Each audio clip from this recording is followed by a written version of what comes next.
Have you ever wondered how a ruler can remain in power, even when people hate him?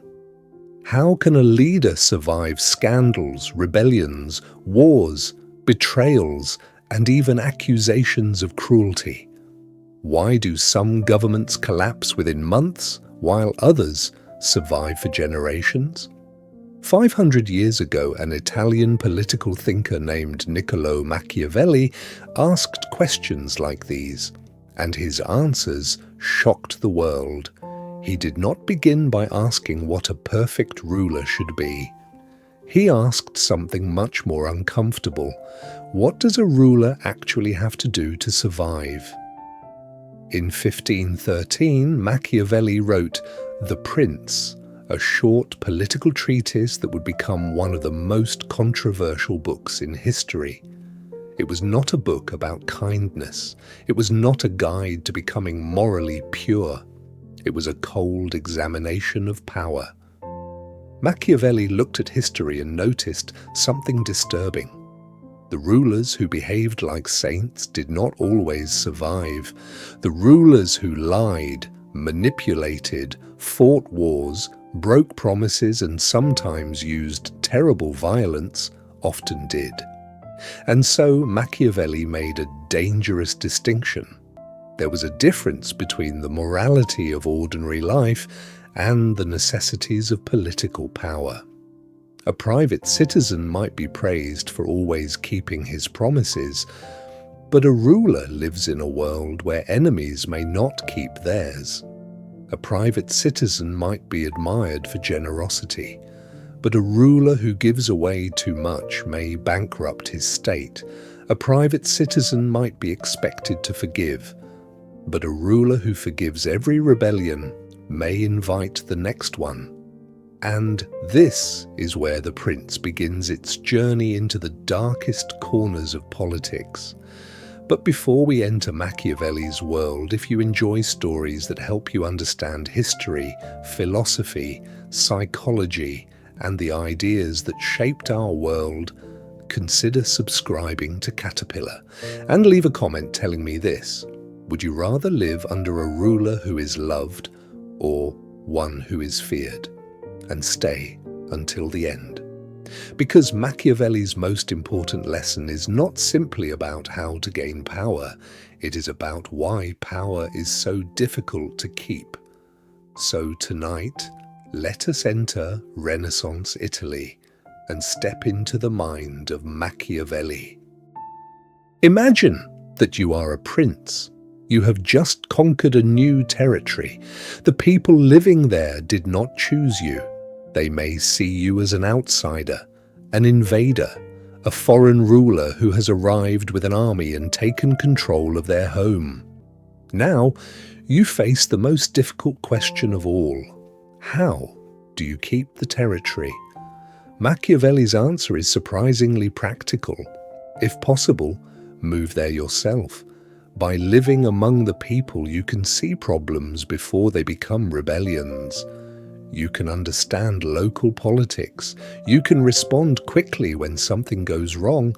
And perhaps most importantly, your enemies will find it much harder to organize against you. Your physical presence becomes a form of political control. But if you cannot move there, Machiavelli suggests establishing colonies of your own people. The idea is to gradually change the political balance of the new territory. But there is another lesson. A new ruler should never allow a powerful rival to grow unchecked. Machiavelli believed that political threats should be dealt with early, because a small problem is easier to solve than a large one. Think of an illness. When it is still small, treatment may be simple. But if it spreads throughout the body, the same illness becomes much harder to control. Machiavelli saw political power in exactly the same way.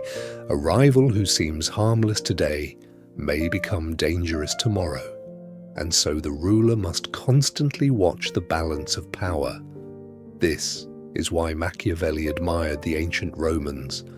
When Rome expanded, it often prevented any single local power from becoming strong enough to challenge Roman authority. The Romans understood something about empire. Conquest is only the beginning. The real challenge is control. Machiavelli gives us the example of Louis XII of France. Louis invaded Italy and achieved military success. But he quickly lost the territory. Why? Because he made the mistakes Machiavelli warned against. He failed to secure the political structure. He failed to manage powerful rivals, and he did not properly understand the local balance of power. For Machiavelli, this was a lesson written in blood. Winning a territory is one thing, keeping it is another. Now, Machiavelli takes us deeper. He argues that not all kingdoms are built in the same way. Some states are ruled through powerful nobles. Imagine a king sitting at the top, surrounded by dozens of ambitious barons. Each baron controls his own territory. Each has his own interests. Each has his own army. The king may technically be the highest authority, but underneath him are many smaller centers of power. Machiavelli points to France as an example. Such a kingdom may actually be easier to conquer. A foreign invader might only need to convince a few powerful nobles to switch sides. Once those nobles abandon the king, the entire political structure can collapse. But there is a problem. A kingdom like this may also be difficult to hold. The same nobles who helped you conquer the country may eventually turn against you. Now compare this with a completely different structure, a ruler-servant system. In this type of state, the ruler has eliminated competing centers of power. The nobles serve the ruler. The government is centralized. There are fewer independent political factions. This makes the kingdom much harder to conquer. But if an invader succeeds, the kingdom may actually be easier to control after the conquest. Machiavelli uses Alexander the Great's conquest of Persia as an example. Persia had become highly centralized under Darius. Alexander had to fight fiercely to conquer it. But after Alexander died, there were few independent local rulers powerful enough to rebuild the old system.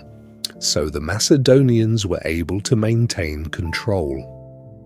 This creates a fascinating paradox. A decentralized state may be easier to conquer, but harder to hold. A centralized state may be harder to conquer, but easier to control once conquered. Machiavelli's point is simple. Before you try to rule a country, understand how its power is organized, because political structures matter just as much as armies. But how does someone become a prince in the first place? Machiavelli gives us two forces, Virtù and Fortune. Virtù does not simply mean moral goodness. For Machiavelli, it means something closer to strength of character. Courage, skill, intelligence, determination, leadership, the ability to act decisively when circumstances demand it. But even the most capable person needs something else: fortune, luck, timing, circumstance, the unpredictable events that no human being can completely control.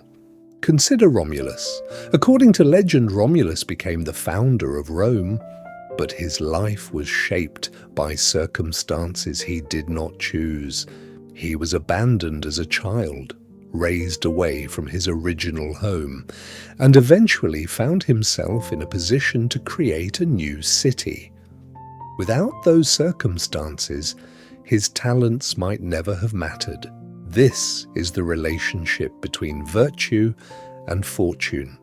You can be incredibly talented, but never receive the opportunity to demonstrate your talent, or you can suddenly receive an extraordinary opportunity and destroy it through incompetence.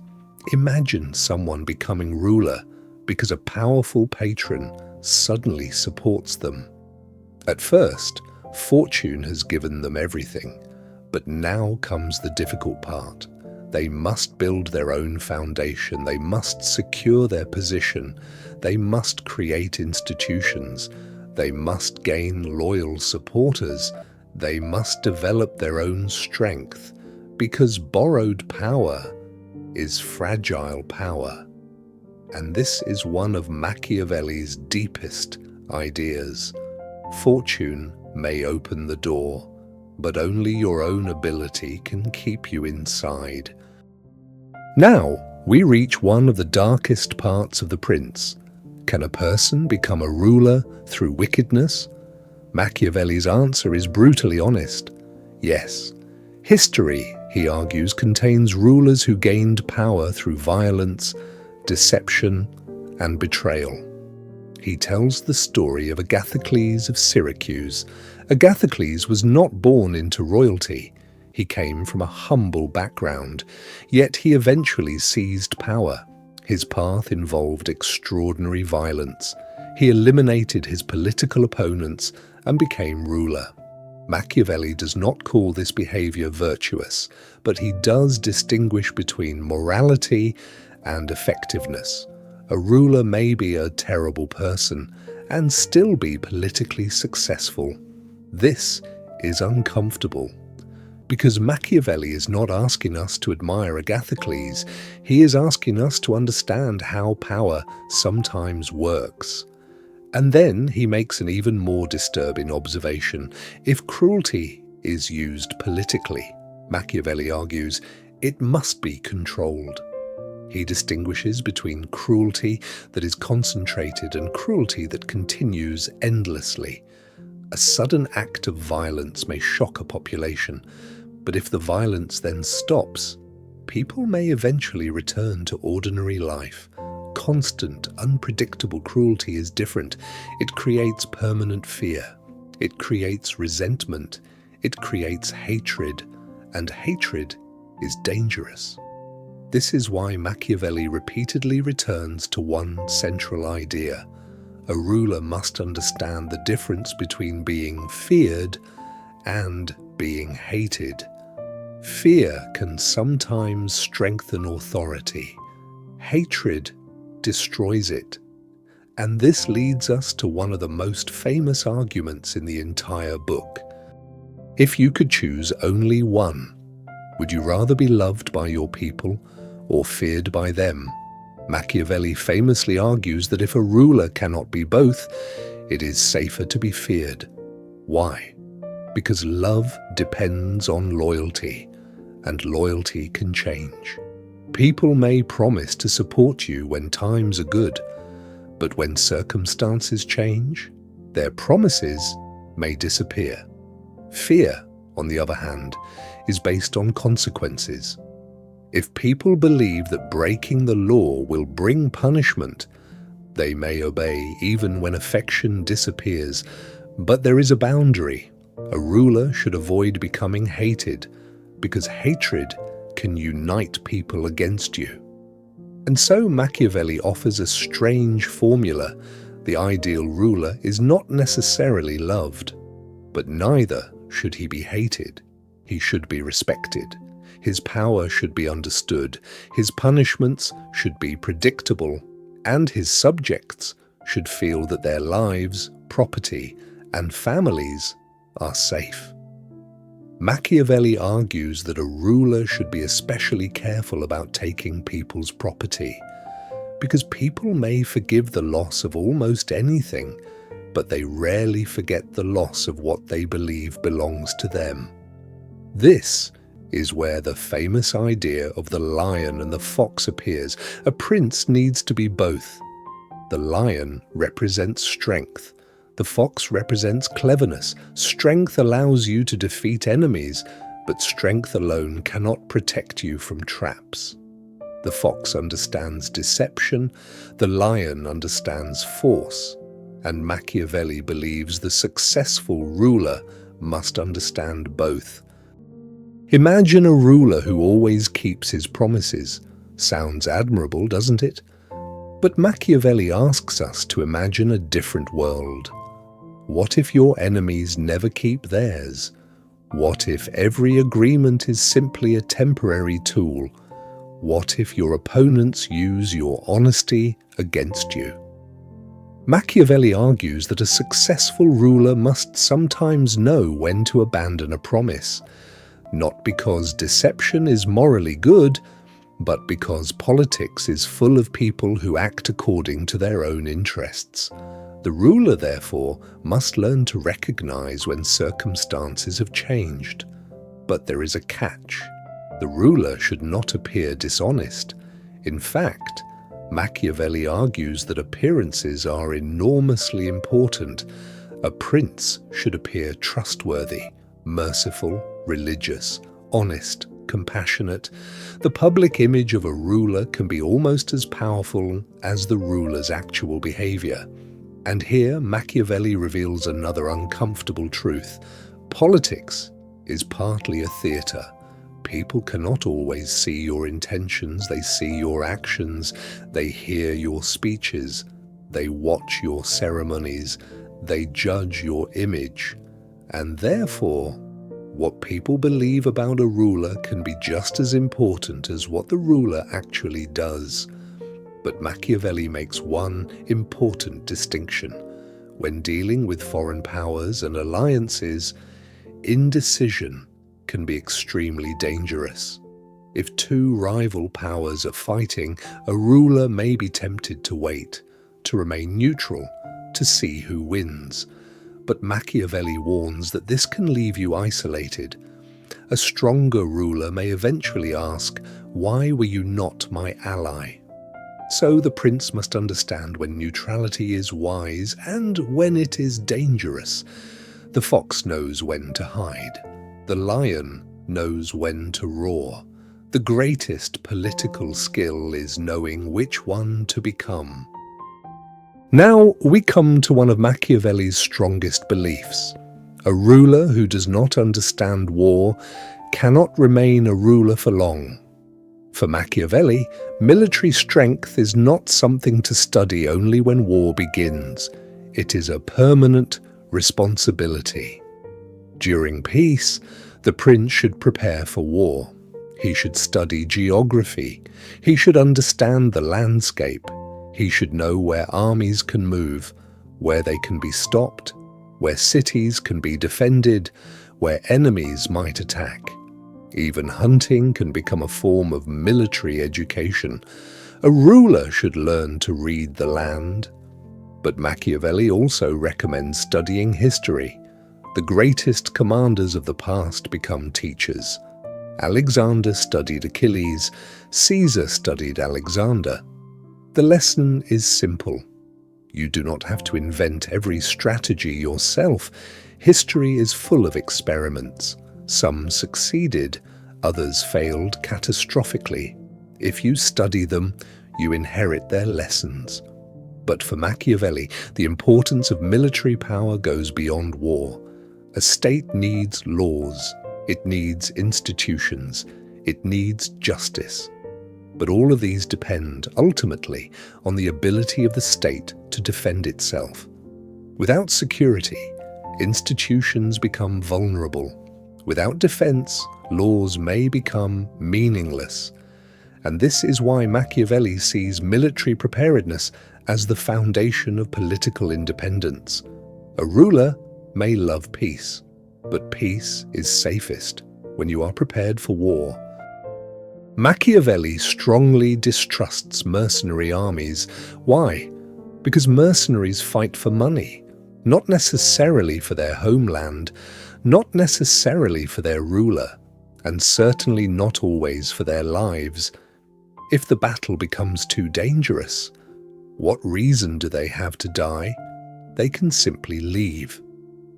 Machiavelli points to Italy during his own time. Italian states repeatedly relied on mercenary soldiers, and Italy became vulnerable to foreign invasion. Machiavelli saw this as a disastrous mistake. The same problem applies to foreign auxiliary troops. If you invite another ruler's army into your territory, you may solve one problem, only to create a much larger one. If those troops lose, your country is exposed. If they win, they may decide they like your country very much, and suddenly your allies become your occupiers. The lesson Machiavelli draws is severe. A state must ultimately depend on its own strength, its own citizens, its own institutions, its own defense, because borrowed power always comes with a price. Now imagine you are a prince. You want everyone to love you, so you become generous. You give away money, you fund celebrations, you provide gifts, you spend lavishly. At first, people adore you, but then something strange happens. People become accustomed to your generosity. What was once extraordinary becomes normal, and now you must spend even more to maintain the same reputation. Eventually, you run out of money. So what do? You raise taxes, and suddenly, the people who loved you for your generosity begin to hate you for the cost of it. Machiavelli therefore argues that a ruler should be careful with generosity. A private citizen can afford to be generous with personal wealth. A ruler is spending public resources, and public resources are never infinite. Machiavelli's solution is surprising. He argues that a ruler may actually be better off appearing somewhat miserly, because by saving resources, he can keep taxes low, and people often value the ability to live peacefully more than occasional gifts. Machiavelli points to Julius Caesar as an example of political generosity. Caesar used enormous spending to build popularity. But once power was secured, a ruler must think about sustainability. The deeper lesson is this: popularity purchased with borrowed money eventually sends you the bill. Machiavelli now gives us another example: Hannibal, the Carthaginian commander who crossed the Alps and brought Rome to the edge of disaster. Hannibal's army was made up of soldiers from different peoples and cultures. Keeping such an army united was extraordinarily difficult, yet Hannibal succeeded. Machiavelli attributes part of this success to discipline and to fear. Hannibal's soldiers knew that disobedience could bring severe punishment. This created a terrifying but effective form of order. Machiavelli's point is not that cruelty is always good. His argument is more specific. A ruler responsible for maintaining order may sometimes need to make difficult decisions.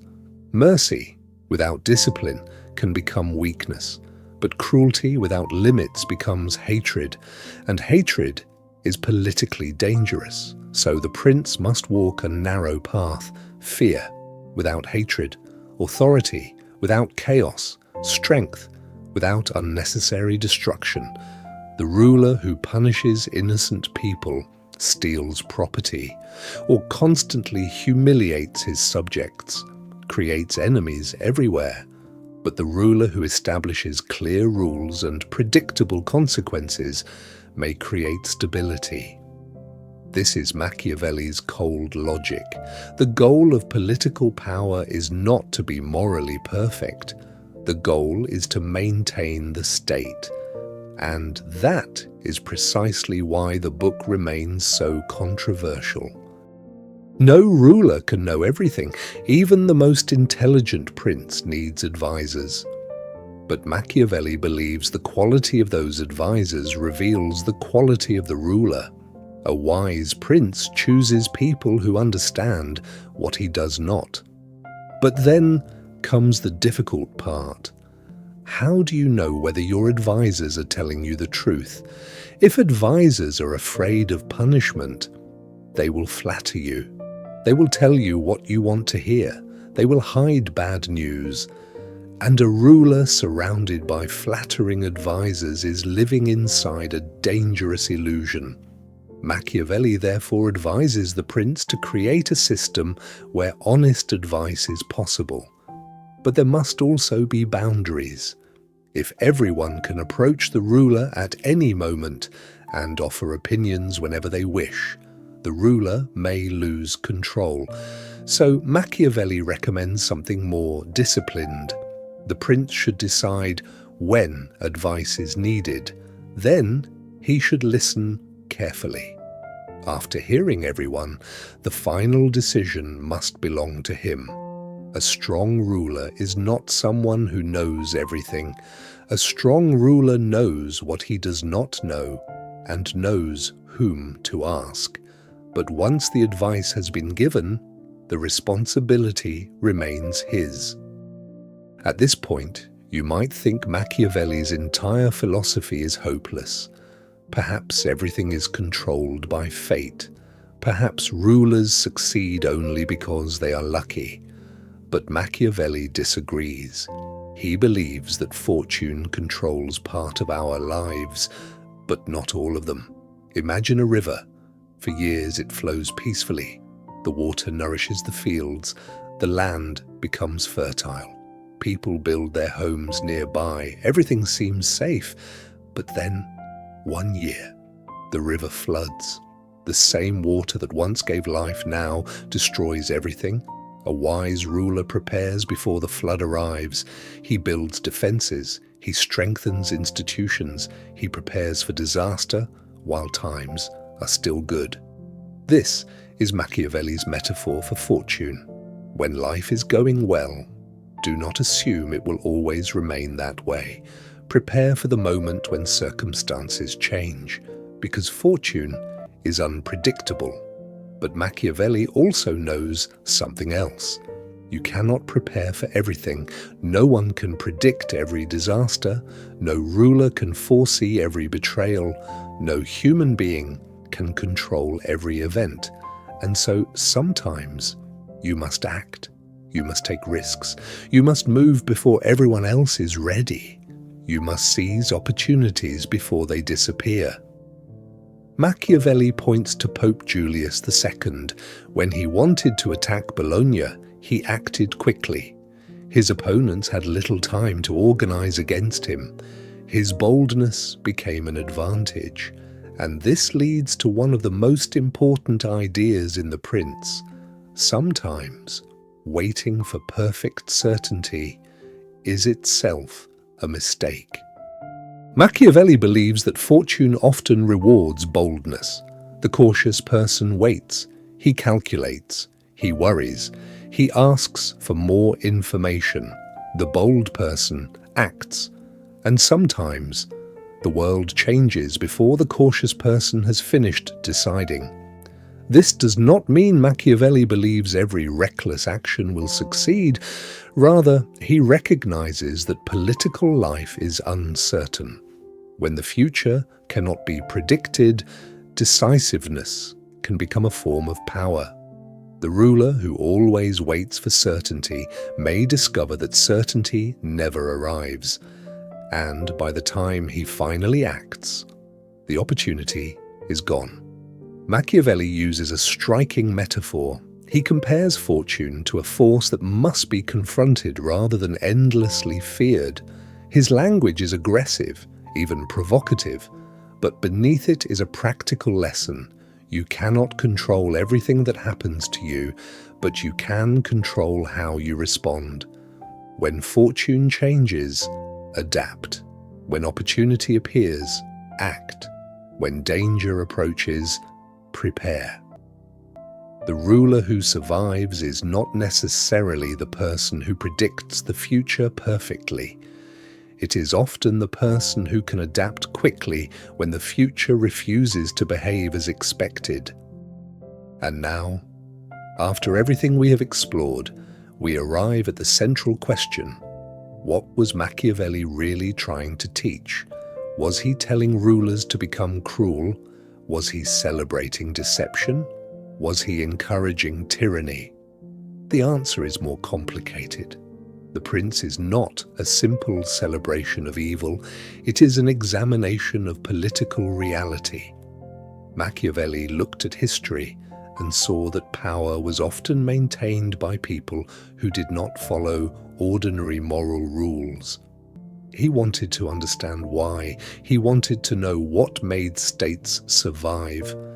Why did some rulers succeed? Why did others fail? Why did some governments collapse after a single crisis, while others survived for centuries? His answers were often disturbing. A ruler must understand power. A ruler must understand fear. A ruler must understand loyalty. A ruler must understand military strength. A ruler must understand human nature. And perhaps, most importantly, a ruler must understand the difference between appearance and reality. The world may reward the person who appears virtuous, even when the reality is more complicated. But Machiavelli also warns rulers against one thing above all: hatred. A ruler may survive without being loved, but once the people truly hate him, the foundations of power begin to crack. And this is where Machiavelli's political world becomes strangely paradoxical. The ruler must be strong but not hated, generous but not wasteful, fearsome but not cruel without reason, flexible but not indecisive, clever like the fox and powerful like the lion. He must prepare for war while hoping for peace. He must respect fortune while refusing to surrender to it. 500 years after Machiavelli wrote The Prince, his ideas still disturb us, because the world has changed. Kings have become presidents, castles have become government buildings, armies have become technologically advanced, but the fundamental struggle for power has not disappeared. We still see leaders who carefully manage their public image. We still see governments balancing fear and popularity. We still see political alliances formed and broken. We still see rulers rise through luck and others fall through arrogance. And perhaps this is why The Prince remains so powerful. It forces us to ask an uncomfortable question. Do we want politics to be the way we think it should be? Or do we want to understand politics as it actually is? Machiavelli chose the second path. He looked at human beings without romantic illusions. He believed that people could be loyal, but also selfish. They could be generous, but also greedy. They could love you today and abandon you tomorrow. And so he challenged his readers to look beyond appearances. But there is another lesson hidden inside the book. Power is fragile. The prince may appear invincible, he may control armies, he may command palaces, he may frighten his enemies, but fortune can change. An army can lose, an ally can betray, a rebellion can begin, a population can turn against its ruler, and suddenly, the person who seemed untouchable is powerless. Perhaps this is the greatest irony of The Prince. Machiavelli wrote a book about how to keep power, but the book also reminds us, again and again, how difficult power is to keep. Every ruler is fighting two battles, one against external enemies and another against the unpredictable nature of fortune. The first battle may be won with armies, the second requires wisdom. So, as you close the pages of The Prince tonight, remember its central warning. Power does not belong permanently to anyone. It must be built, protected, adapted, and constantly defended. But perhaps the most important question is not whether Machiavelli was right. Perhaps the real question is, what happens when we understand his ideas and choose to use that understanding differently? Because understanding power does not mean we must worship it. Understanding manipulation does not mean we must become manipulators. And understanding the darker side of human nature may simply help us recognize it when we encounter it. The greatest lesson of Machiavelli may therefore be this: never confuse power with permanence. Fortune changes, people change, politics changes, and every throne, no matter how powerful, eventually becomes empty. So tonight, as we leave Renaissance Italy behind, let the palace grow quiet, let the armies return home, let the political games pause for a moment, and remember that every age has its princes, and every prince eventually faces the same question. Not, how did I gain power? But, how long can I keep it? Good night, sleep well, and remember, the next time you watch a powerful leader make a decision, look beyond the words, look beyond the promises, look beyond the image, and ask yourself, what does this person truly want to protect? Because sometimes the answer reveals more about power than any speech ever could. Good night, and I'll see you in the next story. If you enjoyed this journey through the prince, don't forget to like, share, and subscribe to Caterpillar.